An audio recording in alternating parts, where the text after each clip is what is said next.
What is going on, fellow Lumineers? We've got only 3 days left until the launch of Set 4, Ursula's Return. Today in this video, we're going to be going over all the Ruby cards coming with this set.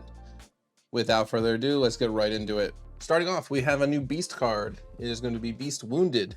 3 cost, inkable, 2 strength, 6 willpower, questing for 2, with the ability, That Hurts.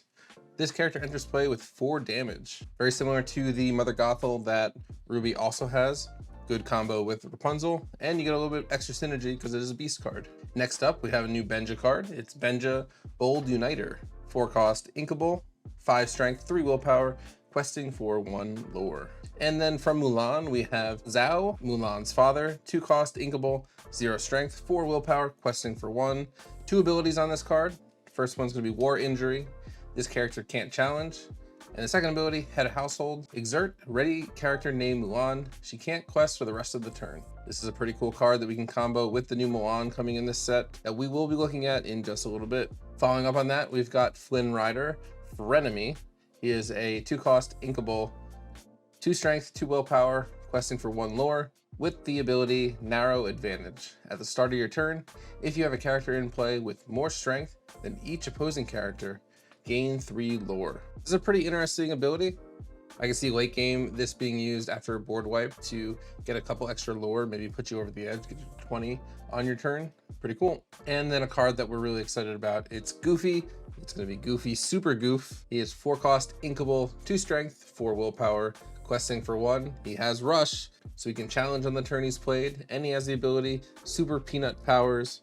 Whenever this character challenges another character, gain 2 lore. And this card is also getting a special edition enchanted card as well. Next up, we have a Hercules card, Hercules Clumsy Kid. 3 cost, uninkable, 3 strength, 3 willpower, questing for 1, with Rush. And of course, we have a little beefier version of that card coming as well. It's Hercules Daring Demigod. 5 cost, uninkable, 7 strength, 3 willpower, with Rush and Reckless. Now this is very similar to the Mally card, but this is uninkable, so it's a little bit worse than the Mally, but it could be used if you really need extra rush cards in your deck to deal with locations. This could be a good addition. And following up on that, we've got Khan, Beloved Steed. 2 cost, inkable, 3 strength, 2 willpower, and questing for 1. Also from Mulan, we have Li Shang, General's Son. 1 cost, inkable, 2 strength, 2 willpower, 1 lore. And then you can use that 1 ink cost Li Shang for this one. Li Shang, Valorous General. 3 cost, inkable, 3 strength, 2 willpower, questing for 1 lore. It has the special shift for Ruby in this set. Shift, discard a character card, and has the ability Lead the Charge. Your characters with 4 strength or more get +1 lore. We are also getting a new Lumiere card, Fiery Friend. 2 cost, inkable, 2 strength, 2 willpower, questing for 1 lore, with the ability Fervent Address. Your other characters get +1 strength. And then here, the card that everyone is talking about, it is Mulan, Elite Archer. 6 cost, inkable, 2 strength, 6 willpower, questing for 2. She has the shift ability, Shift 5, and 2 abilities, Straight Shooter. When you play this character, if you use Shift to player, she gets +3 strength this turn, and Triple Shot. During your turn, whenever this character deals damage to another character in a challenge, deal the same amount of damage to up to 2 other chosen characters. This is going to be a very strong board wipe. It comes with the Illumineers Quest game. As you see, it has a different version here to signify that. So I think this could potentially be a cheaper legendary card and a very good board wipe option. Something you can get out a little bit quicker than your Be Prepareds and just deal a bunch of damage to everything on the field. And to give it something else to shift on top of, we've got Mulan, Enemy of Entanglement. 2 cost, inkable, 1 strength, 3 willpower, questing for 1, with the ability Time to Shine. Whenever you play an action, this character gets +2 strength this turn. We're also getting a 1 cost Mulan, Injured Soldier. 1 cost, inkable, 2 strength, 3 willpower, questing for 1, with Battle Wound as the ability. This character enters play with 2 damage. Now, we've seen other cards with this be really useful for getting some extra card draw if you're pairing it with something like Amber that does a lot of healing. This could be pretty good to get this card out, heal it, and then play the big Mulan on top of it to get the shift ability active. And then after that, we have Namari, Heir of Fang from Raya and the Last Dragon. 3 cost, uninkable, 2 strength, 3 willpower, questing for 1, with the ability 2 weapon fighting. During your turn, whenever this character deals damage to another character in a challenge, you may deal the same amount of damage to another chosen character. This is like a baby Milan that we looked at, but it's going to be a little bit easier to get out on the field. And if you can boost the attack, this is pretty good. It's like a budget Mulan. You're gonna be able to take out multiple things at the same time. And next up we have Nessus, River Guardian. He is 6 cost, inkable, 7 strength, 5 willpower, questing for 2. This is a big dude for Ruby. Other than that, it's a pretty basic card, but we've already seen that Ruby wants to have cards that have high strength, so this could find a place in some decks. Also coming this set, we've got Noi, Acrobatic Baby, 4 cost, inkable, 4 strength, 4 willpower, questing for 1, with the ability Fancy Footwork. Whenever you play an action, this character takes no damage from challenges this turn. This will be something fun to pair with a song deck where you can play a song and then just throw this into something on your opponent's side of the field, and you're not going to take any damage back from it. And next up, we have a Pegasus card coming to Ruby, Flying Steed. It is 2 cost, inkable, 3 strength, 1 willpower, questing for 1, and it gets evasive. This is a pretty good early game evasive card. A little bit of a downer that it has 1 willpower, so it's only going to be able to survive 1 challenge, but still a very cool card. We are also getting another Raya card, Fierce Protector, 3 cost, inkable, 3 strength, 3 willpower, questing for 1, with the ability Don't Cross Me. Whenever this character challenges another character, gain 1 lore for each other damaged character you have in play. If you're playing up against like a Steel Song that just used Grab Your Swords or played a Tinkerbell and you still have a lot of things on the field, this could be a pretty cool and sneaky way to get some lore that your opponent might not even be expecting. We also have another Raya card. It's Raya, Guardian of the Dragon Gem, 4 cost, inkable, 3 strength, 3 willpower, questing for 2, with the ability We Have to Come Together. When you play this character, ready chosen character of yours at a location. They can't quest for the rest of this turn. I think this one's a little bit weaker. It does force you to play locations and move characters to those locations. And I know Ruby already has the Moana from the last set that was also able to do something similar. So I'm not sure if this is going to be a good card or not. From Raya, we're also getting a human version of Sizu. It's going to be Sizu, Daring Visitor, 3 cost, uninkable, 1 strength, 1 lore, questing for 1.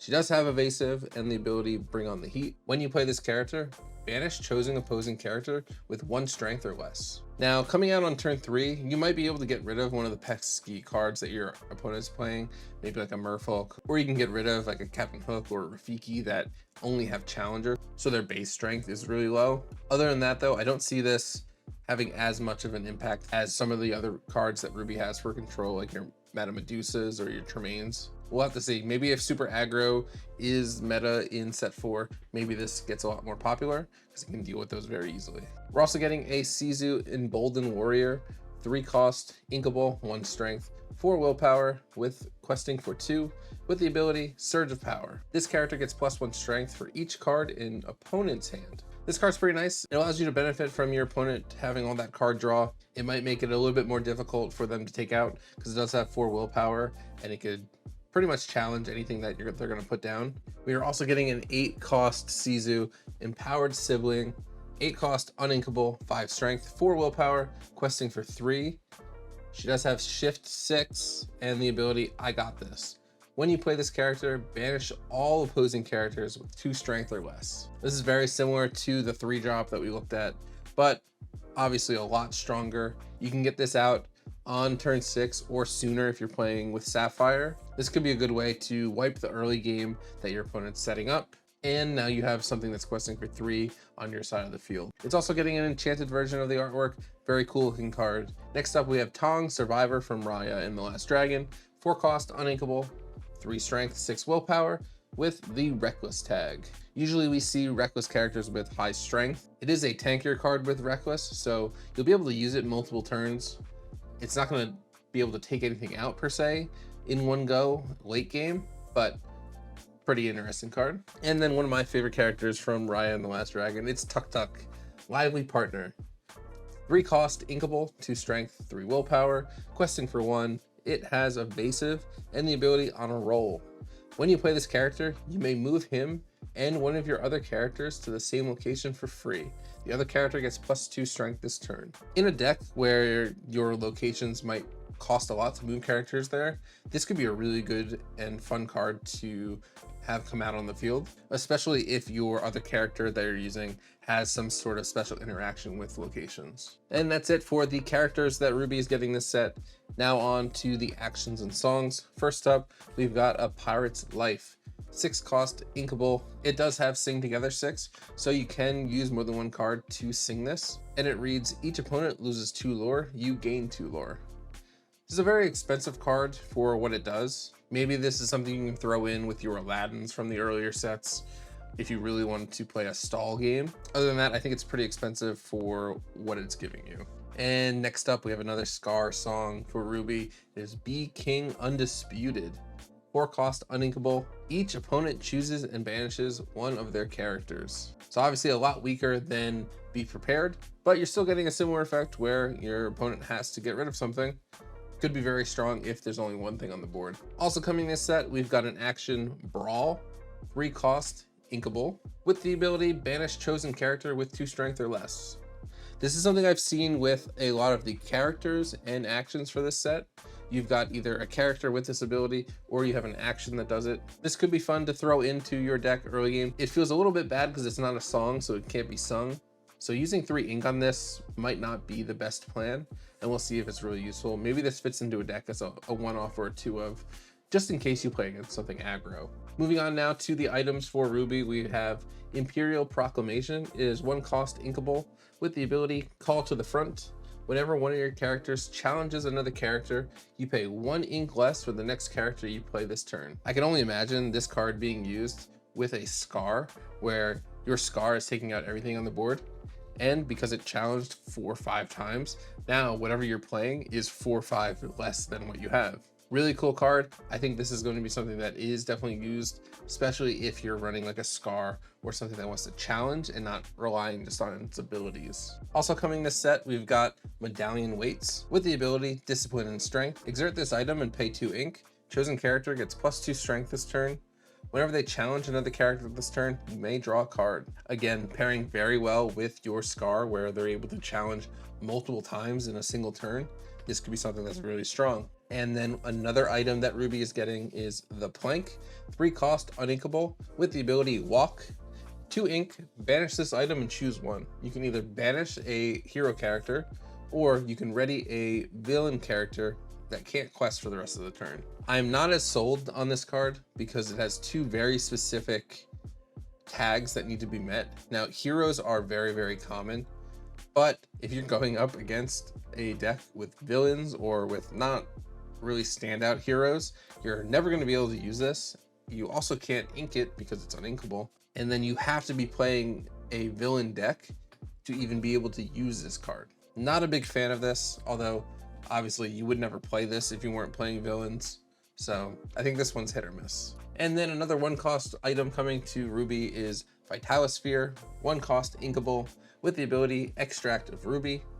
Pay 1 ink, banish this item. Chosen character gains Rush and +2 strength this turn. This is an interesting card. It is a pay 1 and then 1 down the road to make the thing that you're playing have Rush on it. I think early game, you're always going to be a little bit too far behind the curve to be able to use this. Although you could potentially punch higher with your lower cost cards because it gives +2 strength. So I'll be really interested to see if this card is meta or if it just gets forgotten about. And then wrapping up the cards for Ruby, we have to talk about the location cards coming in this set.